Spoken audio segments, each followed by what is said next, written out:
So, before I get into this, I'd like to just disclose a few things. First off, it's really difficult to cover a massive period of history known as the Middle Ages, and there is still a lot of debate over where exactly it starts. So basically, I'm just going to talk about all these events in chronological order, even if they aren't technically part of medieval Europe. This video is also going to be mainly Eurocentric, but I am open to doing other regions of the world if people are interested. Viewer discretion should be advised as we get into topics that contain violence, genocide, sexual assault, and just all the bad shit that went on during this time period. If you know anything about medieval Europe, then you know what we're getting into. So, without further ado, medieval socialism, primitive communism in Europe's Middle Ages. Feudal Europe has seen many drastic changes throughout its existence. It had many tumultuous wars, constant changing of the crown, and many forms of class struggle. This class struggle often came out of the issues with taxation, landlord charters, religious differences, and of course, enclosures. The roots of all problems of the Middle Ages came out of serfdom. Serfdom was a system that enslaved the European proletariat to work for their feudal lord in exchange that they could grow their food, have protection, and have land. Serfdom came around the 5th and 7th centuries as a reaction against slave revolts from the then sort of kind of defunct Roman Empire. Basically, for the landlord to save their own asses, the landlords gave their slaves plots of land and free resources to prevent them from revolting and joining communities of bandits that would attempt to sack the landlords. So now these slaves were still tied to their landlord, having to owe several kinds of taxes in food and money. Peasants were often expected to pay tithes, monomorta, macerta, heriet, and tallage, all of which had only exacerbated the inequality of the peasantry. However, being a peasant did mean you had some mobility, as some peasants could become rich enough to buy their own serfs, albeit in a loose sense, but there were some advantages. For example, one of the sole reasons that the peasant uprisings were so frequent was because most of the resources of the peasantry were shared amongst each other, even undermined the amount of money and food in which landlords and bishops took from their peasantry. The other key ingredients of rebellion were the common lands like meadows, forests, rivers, lakes, and any other natural area in which the peasants could hunt food and gather wood. You'll see later on how the restriction access to the commons created a massive amount of conflict. One of the most particularly important aspects of the common lands was the fact that it was the main place to organize and conspire outside the villages, and away from the landlords and church. Not just for revolutionary purposes, but also for fun too, with Christian and pagan celebrations, or usually a mix of both. And of these traditions also rose out the first forms of resistance to these feudal societies, the heretical movements. Now, the common perception of heretic groups that the church went after is often depicted as something to do with witchcraft, Satan, cannibalism, or all three at the same time. But this was never the case, as most of the movements were Christian, and they simply didn't align with the Catholic Church's Christianity. Most of the movements often questioned the church's power, and many of them made the accusation that the church was corrupt because it was greedy. Of course, questioning the church was a major criticism of the feudal hierarchy, as the church was the biggest, most powerful, and largest landowner compared to all the kingdoms at the time. Even certain monasteries had serfs to work for monks. The church and these heretical sects went to battle several times over the course of hundreds of years.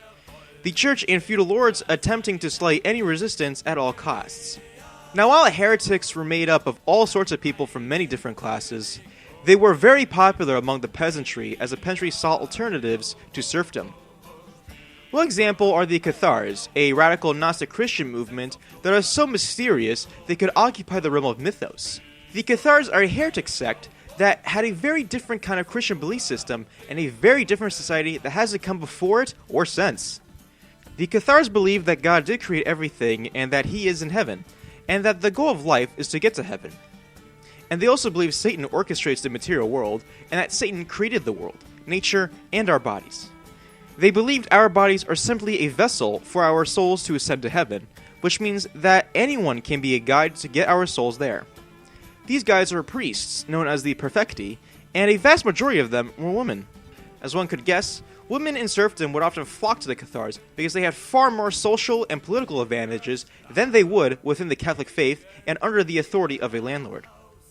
The Cathars were also strict vegetarians, as they viewed war and killing of anything that sexually reproduces as evil. They preached abstinence because they simply thought that raising a child in an evil world is harmful, but they still had lots of sex and lots of children regardless. We can see how the Catholic Church was very much at odds with the Cathars. Geographically speaking, the Cathars were too close to comfort as they lived in northern Italy and also threatened their French lands, within the majority of them lived in the south of France. So at first the church decided to peacefully indoctrinate the Cathars by sending missions to the Cathars villages. But it didn't really do anything, so the church decided to send in the monk, Pierre du Cancelou, to excommunicate nobles who were defending the Cathar peasantry. Well, Pierre got on the bad side of Count Raymond VI of Toulouse after excommunicating him, and Raymond sent a knight to assassinate Pierre on his way back to Rome. Word of Pierre's murder got back to Pope Innocent III, and with the help of the King of France, started a blessed crusade against the Cathars in 1209. The Catholic forces initially didn't hold their own against the Cathars, as even the peasant Catholics decided to fight alongside them. But eventually, Catholic reinforcements showed up and started to cleanse France of Catharism. Many Cathar men, women, and children were burned at the stake, beheaded, mutilated, blinded, and dragged behind horses as the archers used them for target practice. And the church killed Catholics too, as under the orders of one abbot said upon being asked how to tell the difference between the Catholics and the Cathars, "Kill them all! The Lord will recognize his own." The crusade officially ended in 1229, but the persecution continued for another 100 years. The crusade officially ended in 1229, but persecution continued for another 100 years. The very last battle against the Cathars was in 1244 at the Cathar fortress of Montségur, which many prefectes were burned at the stake. Many Cathars took flight to the wild forests and mountains, and it is even claimed that some prefectes left with the Holy Grail, though this has never been proven to be a historical fact. Another heretic movements were the Waldensians, sort of a proto-Protestant movement that advocated giving up all worldly possessions and simply living strictly to biblical teachings, either preached by a priest or priestess. They rejected and criticized the Catholic Church for being corrupt with wealth and disliked the idea of idolizing any central figure that was not God. In a nutshell, the power of the Church was simply unjustified.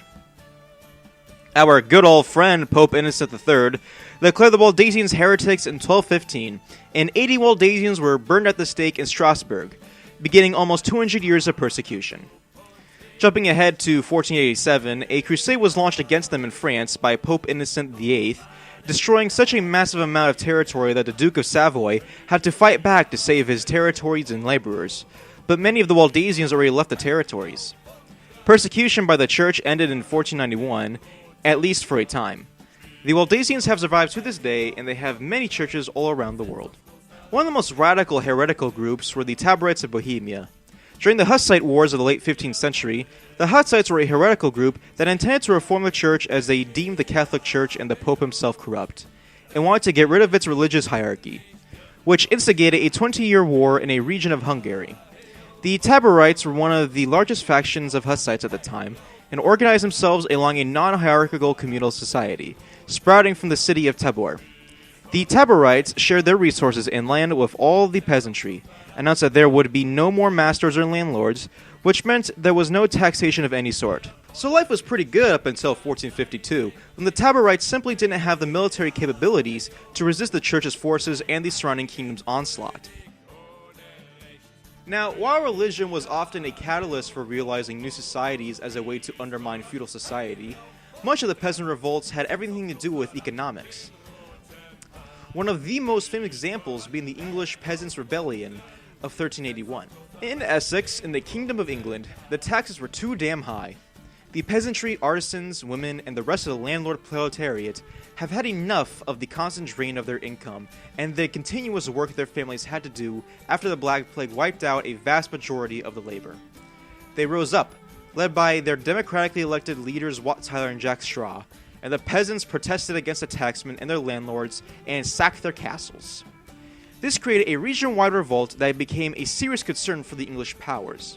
The rebels sacked London, which forced the teenage King Richard II to hold himself up in the Tower of London.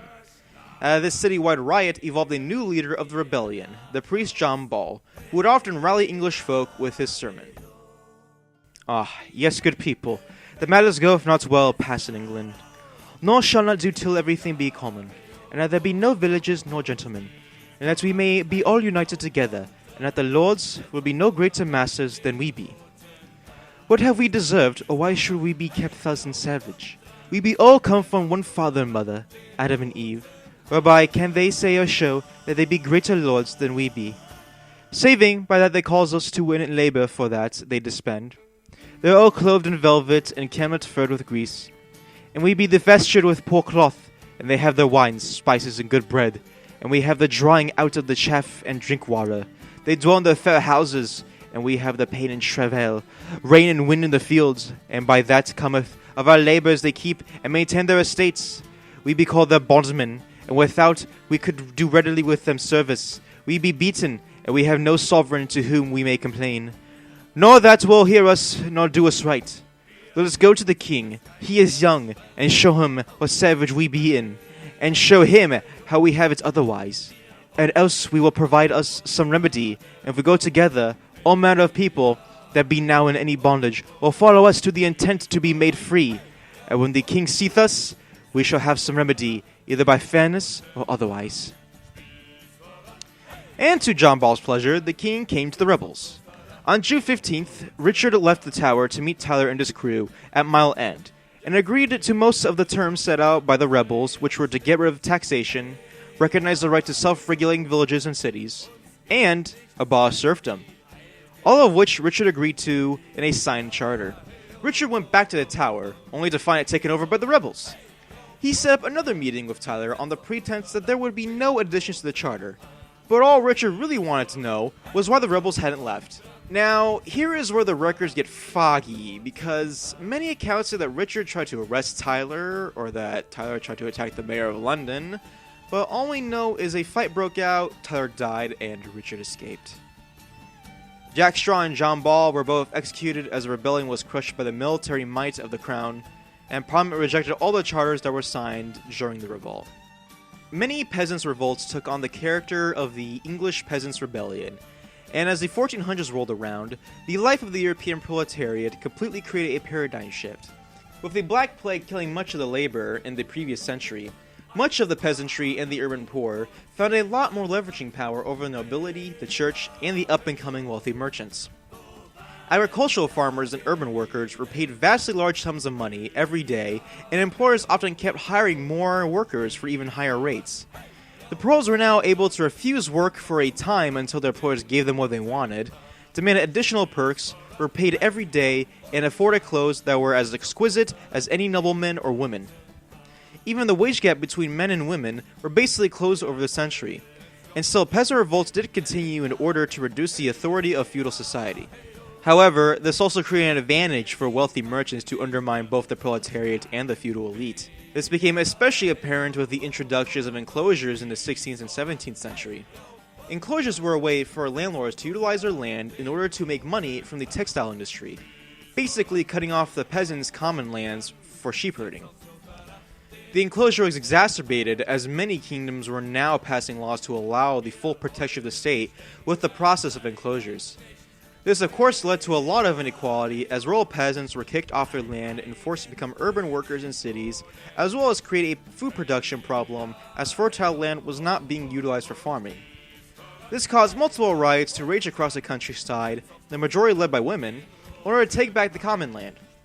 This often resulted in the state getting involved to crush the rebellion and hang anyone who would get in the way of the land grabbers. This would all eventually lead to modern-day capitalism, as the privatization of land became a fundamental right for the powerful. Thanks for watching my video, and thank you to our Patreon supporters who helped us create this video.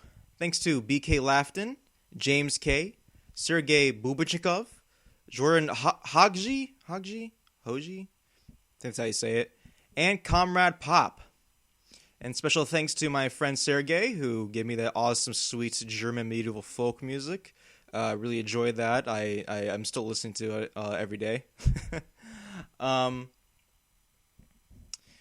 Be sure to check out our Patreon if you want to get your name in the credits and some other goodies too, such as during our live streams and going on our private Discord if you want to come and make suggestions or just talk to us or hang out or whatever you want, really.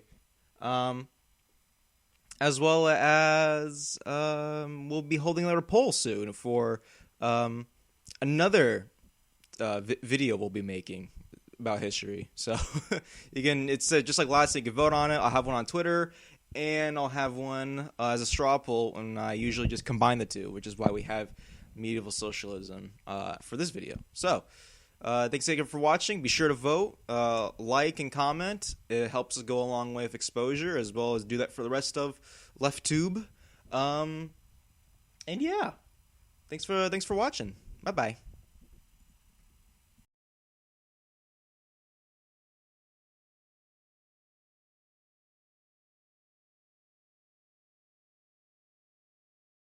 The very last battle against the Cathars was in 1244 at the Cathar fortress of Montségur. Montségur. Montségur. Montségur. Montségur. Montségur. Montségur. Montségur. Montségur. Montségur. Montségur.